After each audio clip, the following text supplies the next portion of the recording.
अस्सलाम वालेकुम। मैं डॉक्टर मोहम्मद अवैस अनवर और हम 2015 का पेपर डिस्कस कर रहे हैं। काफ़ी क्वेश्चंस हम कर चुके हैं, बस हम बिल्कुल आखिर में पहुंच गए हैं। ये ऑलमोस्ट ख़त्म होने वाला है। ये हमारे पास एक क्वेश्चन है। क्वेश्चन का नंबर है 97। The diagram shows some similarities between Golgi apparatus, mitochondria and suicide sac. Suicide sac दूसरा नाम है लाइसोसोम्स का। तो ये कह रहे हैं कि सिमिलैरिटी की बात हो रही है, इन तीनों के दरमियान जो है वो कुछ सिमिलैरिटीज़ हैं और इन्होंने ये सर्कल बनाकर दिया हुआ है। ये शो करता है कि कौन सा ऑर्गेनल किस ऑर्गेनल के साथ क्या सिमिलैरिटी रखता है। अब नीचे 4 ऑप्शंस इन्होंने दिए हुए हैं, इनमें से हमें सेलेक्ट करना है करेक्ट सीक्वेंस क्या है। अच्छा, अब देखें इसके अंदर जो की है ना वो ये आइडेंटिफाई करना है। देखें मेरी बात सुने, ये जो 1 है और जो 3 है और जो 5 है ये हैं ऑर्गेनल्स। ठीक है, 3 नाम दिए हुए हैं इन्होंने, इनमें से एक गोल्जी होगा, एक माइटोकॉन्ड्रिया होगा और एक लाइसोसोम होगा। आपने आइडेंटिफाई करना है कि इनमें से कौन सा है। अच्छा, और जो बीच में दी हुई है ये वाला जो एरिया है या ये वाला जो एरिया है जहाँ पर 2 और 4 है, ये इनके दरमियान कोई कॉमन चीज़ होगी। ठीक है, अच्छा अब हमने इस सवाल को अप्रोच कैसे करना है। तो अप्रोच कुछ इस तरह की है कि देखें 1 के अंदर हमें 2 ऑप्शन में गोल्जी दिया हुआ है इधर और इधर, और 2 ऑप्शन में हमें सुसाइड सैक दिया हुआ है। ठीक है, तो पहले हम सपोज कर लेते हैं कि जो 1 है वो गोल्जी है। अब आ जाए 3 के ऊपर। 3 में इन्होंने दोनों जगह पर माइटोकॉन्ड्रिया दिया हुआ है, गोल्जी के साथ दोनों जगह पर माइटोकॉन्ड्रिया दिया हुआ है। और इनके दरमियान कॉमन क्या बताया हुआ है? इनके दरमियान कॉमन बताया हुआ है एंजाइम। देखिए हमें पता है कि माइटोकॉन्ड्रिया के अंदर एज सच कोई एंजाइम नहीं होते जो कि गोल्जी एपरेटस से मैच करते हों। ठीक है, तो ये हमारा यहीं पर गलत हो गई ये दोनों ऑप्शन, लेकिन इसको आगे देखते हैं। तो माइटोकॉन्ड्रिया अगर 3 पे है तो 5 पे आएगा सुसाइड सैक। अच्छा, इन दोनों के दरमियान जो कॉमन चीज़ बताई गई है वो ये है कि माइटोकॉन्ड्रिया के ऊपर भी मेम्ब्रेन होती है और सुसाइड सैक पर भी मेम्ब्रेन होती है। ये बात सही है, लेकिन चूंकि गोल्जी एपरेटस और माइटोकॉन्ड्रिया के अंदर एंजाइम्स कोई कॉमन नहीं होते तो ये पूरा आंसर जो है ये गलत हो जाता है। चूंकि यहाँ पर भी गोल्जी एपरेटस और माइटोकॉन्ड्रिया के दरमियान एंजाइम कॉमन बताया हुआ है तो ये आंसर भी गलत हो जाता है। इसके अंदर तो ये वाला पार्ट भी गलत है। माइटोकॉन्ड्रिया और सुसाइड सैक जो है इन्होंने कहा है नो मेम्ब्रेन बाउंड, जबकि इसके ऊपर भी मेम्ब्रेन होती है और इसके ऊपर भी मेम्ब्रेन होती है। तो ये दोनों ऑप्शन जो है ये हमने रूल आउट कर दिया। अब आ जाते हैं सी और डी के ऊपर। अच्छा, सी कहता है, सी और डी कहते हैं कि जो 1 है वो सुसाइडल सैक है। सुसाइडल सैक का मतलब लाइसोसोम है। ठीक है, अच्छा, और 3 पे सी में 3 पे रखा हुआ है गोल्जी एपरेटस। ये कहता है कि भाई सुसाइड सैक और गोल्जी एपरेटस में जो कॉमन है, जो सिमिलैरिटी है वो ये है कि इनके ऊपर मेम्ब्रेन नहीं होती। ये बात तो सिरे से गलत है, क्योंकि लाइसोसोम के ऊपर सिंगल मेम्ब्रेन मौजूद होती है और गोल्जी एपरेटस के ऊपर डबल मेम्ब्रेन मौजूद होती है। अच्छा, आगे अगर चलें, ये बात तो यही गलत हो गई। आगे अगर चलें तो गोल्जी एपरेटस और माइटोकॉन्ड्रिया में क्या कॉमन बताया हुआ है? एंजाइम। ये हम अभी यहाँ पर रद्द करते हुए आए हैं तो यहाँ पर दोबारा इन्होंने दे दिया, तो ये अगेन ये ऑप्शन गलत है। अब बच जाता है एक। अब इसके अंदर देखते हैं सिमिलैरिटी बताई हुई क्या है। तो लाइसोसोम यानी सुसाइडल सैक और माइटोकॉन्ड्रिया के दरमियान क्या सिमिलैरिटी है कि इन दोनों के ऊपर मेम्ब्रेन होती है, बिल्कुल होती है। ऑल्दो लाइसोसोम के ऊपर एक मेम्ब्रेन होती है और माइटोकॉन्ड्रिया के ऊपर 2 होती है, लेकिन मेम्ब्रेन जरूर होती है।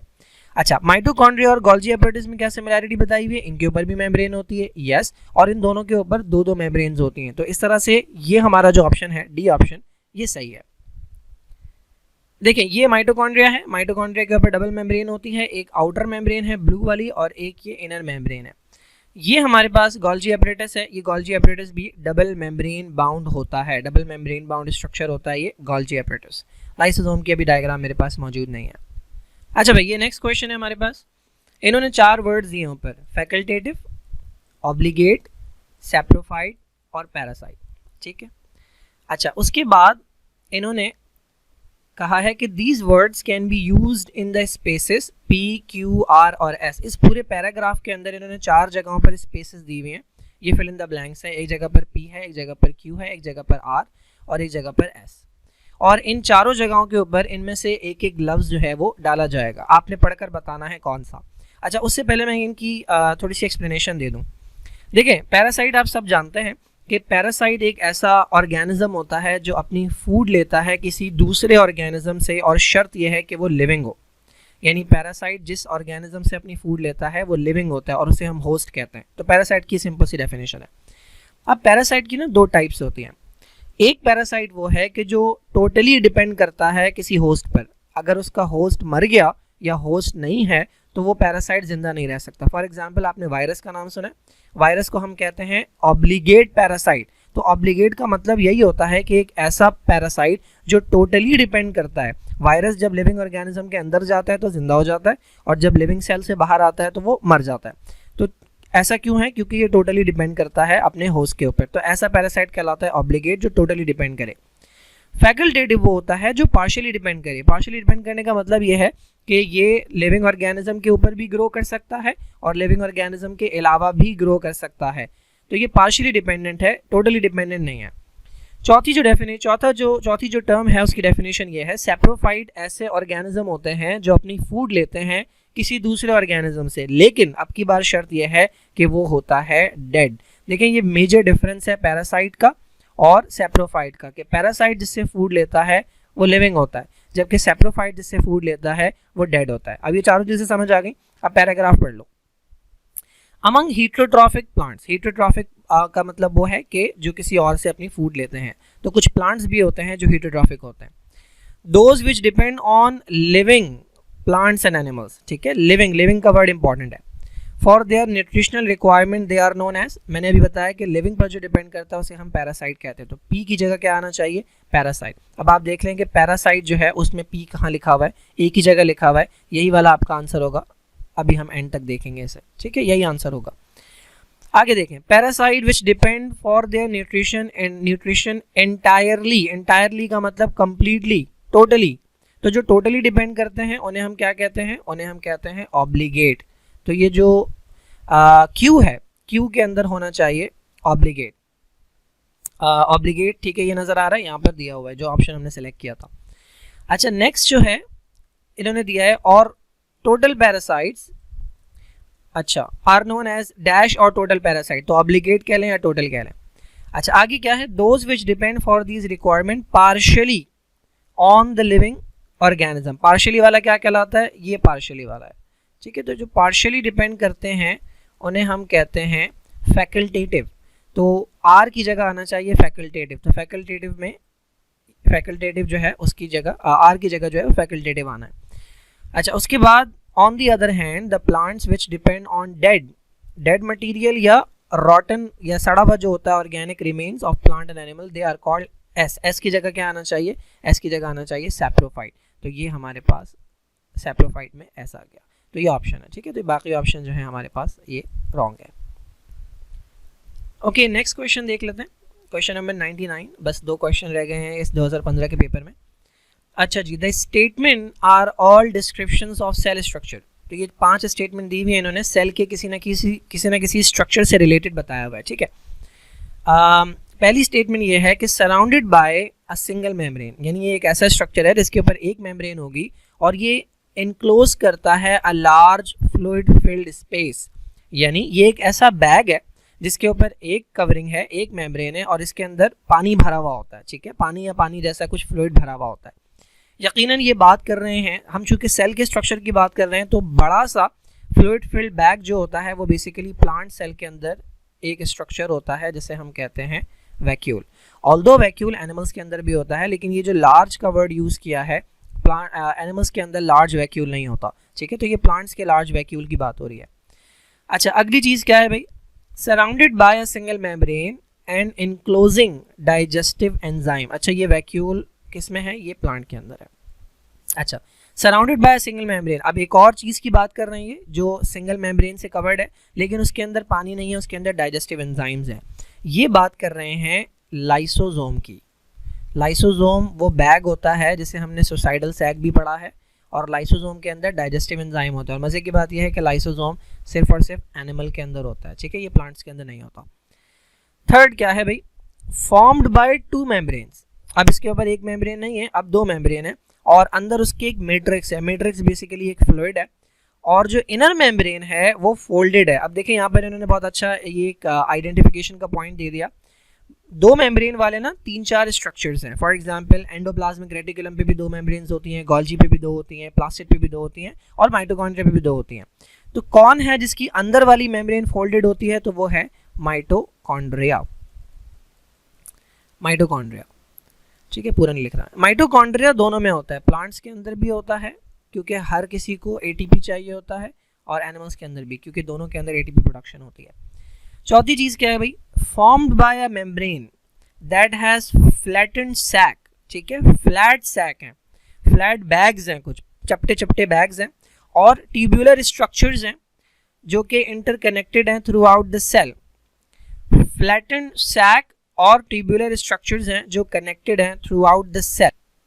अच्छा, अब ये मोस्ट प्रोबेबली बात कर रहे हैं गोल्जी एपरेटस की, लेकिन हो सकता है कि ये बात कर रहे हो एंडोप्लाज्मिक रेटिकुलम की भी, क्योंकि दोनों के ऊपर मेम्ब्रेन होती है और दोनों जो है वो फ्लैट होते हैं और ट्यूबुलर, लेकिन मोस्ट प्रोबेबली ये बात कर रहे हैं गोल्जी एपरेटस की। लेकिन जो ये वाला पॉइंट है interconnected throughout the cell, तो ये हो सकता है एंडोप्लाज्मिक रेटिकुलम हो। खैर जो भी है, ये दोनों के अंदर होगा, चाहे एंडोप्लाज्मिक रेटिकुलम हो चाहे गोल्जी एपरेटस हो, ये प्लांट्स और एनिमल्स दोनों के अंदर मौजूद होगा।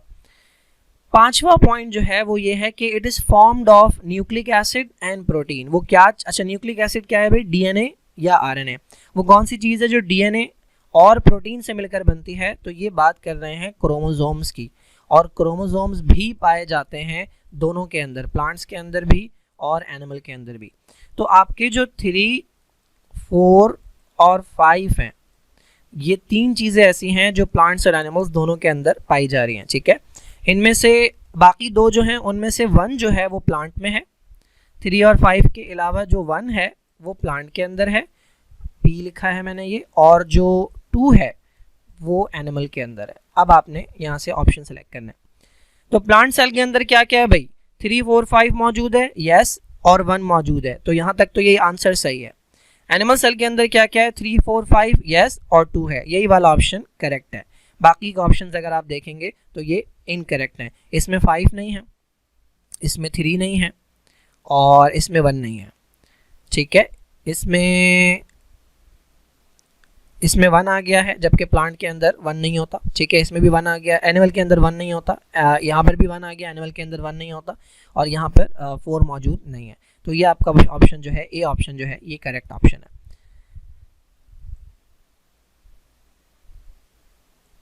चलें नेक्स्ट क्वेश्चन की तरफ चलते हैं। ये आखिरी क्वेश्चन है 2015 के पेपर का। क्वेश्चन ये है कि a short piece of DNA 30 base pairs long was analyzed to find the number of nucleotide bases। देखिए भाई, इन्होंने कहा कि एक डीएनए का टुकड़ा है हमारे पास, ठीक है, ये डीएनए मैं बना रहा हूँ, और इसके अंदर कुल मिलाकर 30 बेसेस हैं। कुल मिलाकर का मतलब है दोनों धागों को मिलाकर, ठीक है, एक तरफ नहीं, दोनों तरफ। अच्छा, इन्होंने क्या किया, उसे एनालाइज किया ताकि देख सकें कि कौन से न्यूक्लियोटाइड बेसिस इसके अंदर मौजूद हैं। अच्छा जी, some of the results are shown below.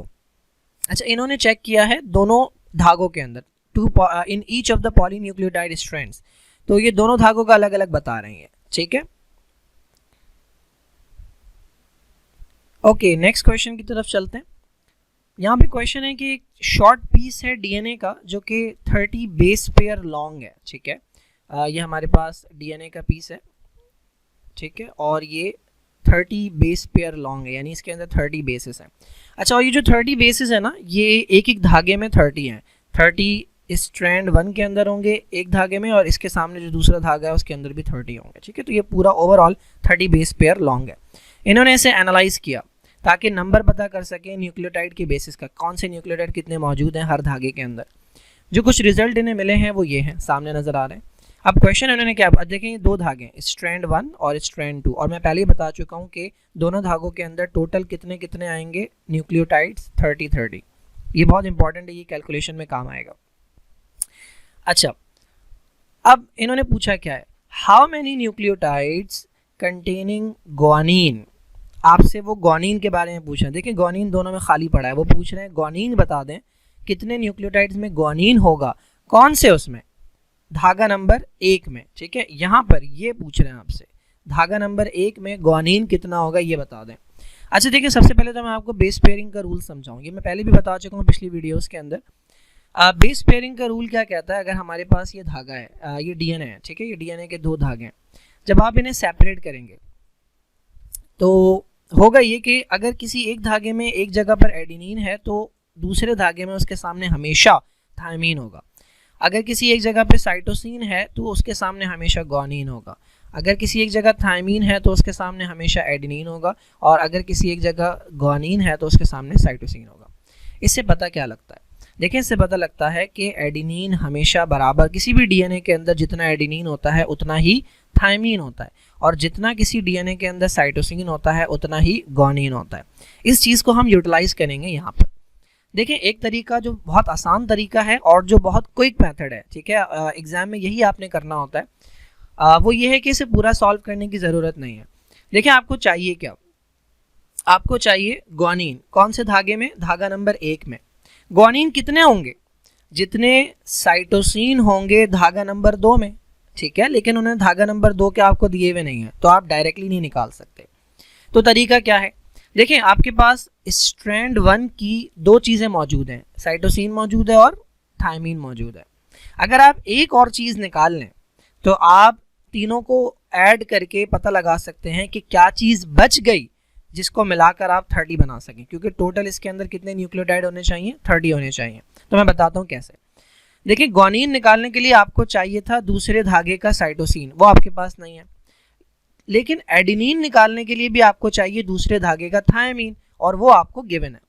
अगर स्ट्रैंड नंबर 2 में 8 थायमीन है तो स्ट्रैंड नंबर 1 में 8 मौजूद होंगे एडेनिन। सिंपल है। अच्छा, अब मेरे पास धागा नंबर 1 की 3 चीज़ें आ गई। मेरे पास 12 साइटोसिन है, मैं इसको ऐड करूंगा 8 के साथ, ये 20 हो गए। इसको मैं ऐड करूंगा 6 के साथ, ये कितने हो गए? 26 न्यूक्लियोटाइड हो गए। टोटल कितने हैं? 30 में से माइनस करें 26 तो आपके पास बचता है 4। तो ग्वानिन लाजमी है कि 4 होने चाहिए। ठीक है, इसको हम वेरीफाई भी करते हैं। कैसे वेरीफाई करेंगे? दूसरे धागे में भी टोटल कितने होने चाहिए? 30 होने चाहिए। ठीक है, अब अगर इस धागे में 8 एडेनिन है तो इस धागे में 8 थायमीन हो गए। अगर इस धागे में 12 साइटोसिन है तो दूसरे धागे में 12 क्या होने चाहिए? ग्वानिन होने चाहिए। यहाँ पे 12 ग्वानिन लिख दिया। अगर पहले धागे में 4 ग्वानिन है तो दूसरे धागे में 4 क्या होंगे? साइटोसिन होंगे। अगर पहले धागे में 6 थायमीन है तो दूसरे धागे में 6 एडेनिन होंगे। अगर इन्हें मैं ऐड करूं, 12 और 8 20, 26 और 4 30। तो इस तरीके से हमारा जो आंसर बनता है वो 4 है। ठीक है, यहाँ पर ये क्वेश्चन पेपर जो है 2015 का ये ख़त्म हो गया।